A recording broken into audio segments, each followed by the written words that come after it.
So, Jimmy, it's been 7 months away from the league and 2 games underway now. Nothing's really changed, has it? The National League is still, the same old league, and the last 2 games have been just as tough. Yeah, the games have been very competitive, and I think that's credit to how people have worked. In the off season, the close season, those months where we were all uncertain whether football would return and when it would return. I think looking at the quality and the standard, and most probably most importantly the physicality. It's at a very, very good level. Just going on to Tuesday, what impressed you most about the performance? Because the team had to dig in, didn't they, near the end? They did, yeah. I think probably that. I think if we would have had that mentality and some of that character and resilience, second half on Saturday against Woking, I think we come away with 3 points. And we're sat here with 6 points on the board. So there's some very, very good moments of us gaining control, in particular in the first half. I think we need to be a little bit more productive in the final third. We've done some work on that, over the last 48 hours. But I think that ability to be resilient and be dogged and stand up to a bit of an aerial onslaught, for the last 15 minutes, but we were very, very good. Having that Saturday, Tuesday schedule, does that help in the early stages to sort of bounce back straight away?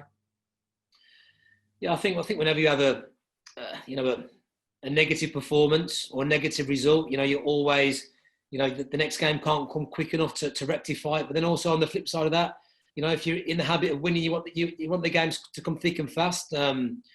This season is what it is. It's a very, very busy schedule. Probably, if I'm being honest with you, probably too busy. We're going to end up playing Saturday, Tuesday, for 2-3 weeks on the spin. And then depending on how we fare in cup competitions, it's going to formulate the season. With the odd week when we can go Saturday to Saturday. So it's a little bit of a hindrance on how much work you can get with the players on the pitch.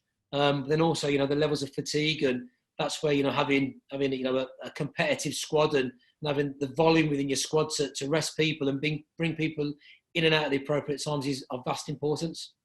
You mentioned the squad, and you've had to use it in the first 2 games. Injuries have sort of dampened things because you planned throughout the whole pre-season and the week before you sort of chopping and changing. How much does that sort of affect your planning?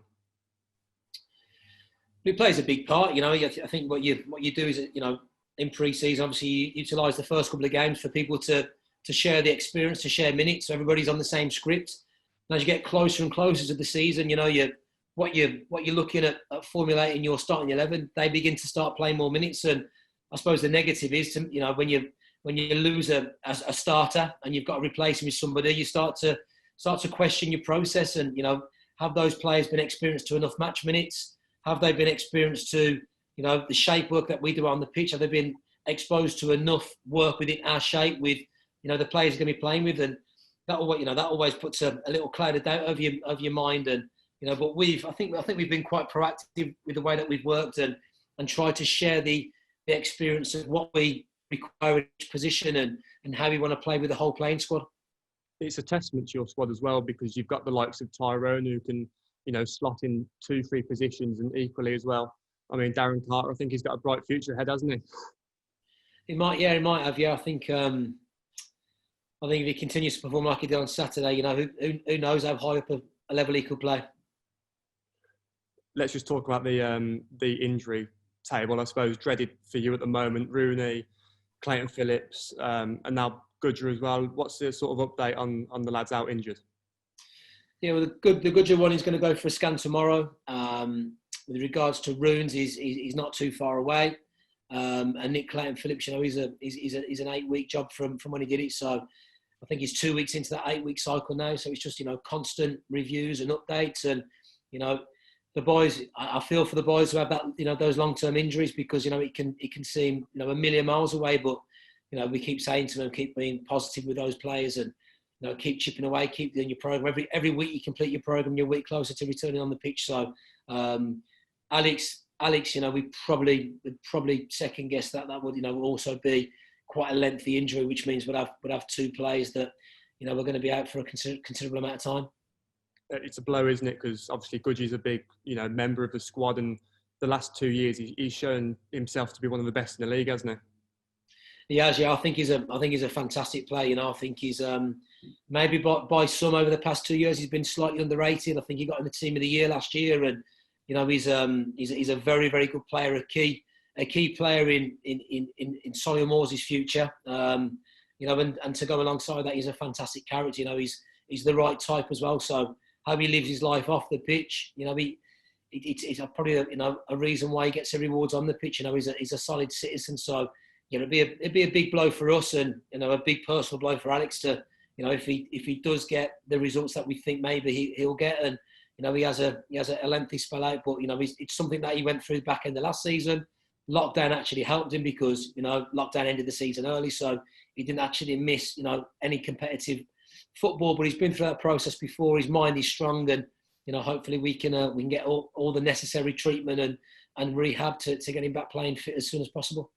The other one I missed off is Jamie Ward. I mean, I think Cameron Archer came in on Tuesday and he led the line really well, didn't he, for his first game in the National League?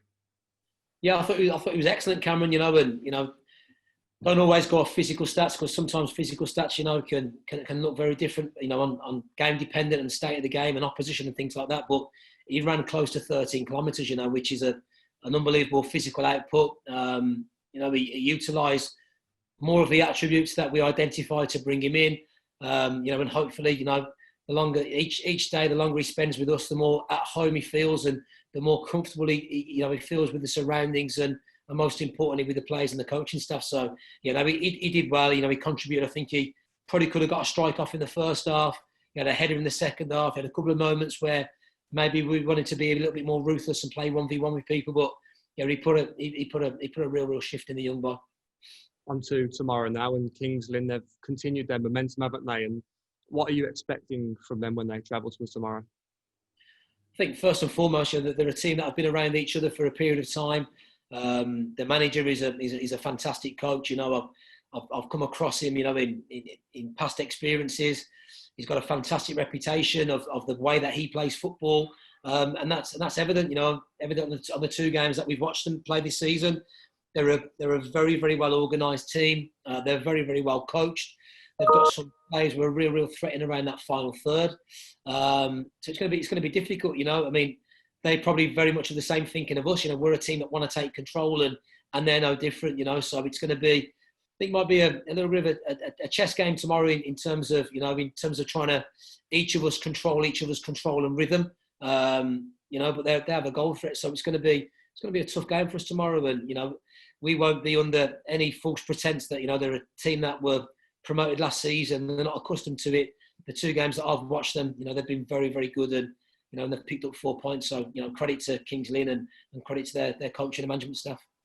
So just finally, it's been no surprise, has it, their start to this season for you? No. Obviously, in my short period of time at Kidderminster, we come against them, and you know, even in prepping for that game, and you know, they obviously did very very well in the National League North last season. They were the team to beat. You know, their performances, their brand of football, their style of play was very very very good. I came across them last year at Kiddie in adverse weather conditions. It was very very windy, so you know, the game style and the game model that they wished to impose, they weren't able to do because of the conditions. So no surprise to me, because you know, I have that past knowledge on what a wonderful coach Ian is, and you know, and B, what a strong outfit Lynn are.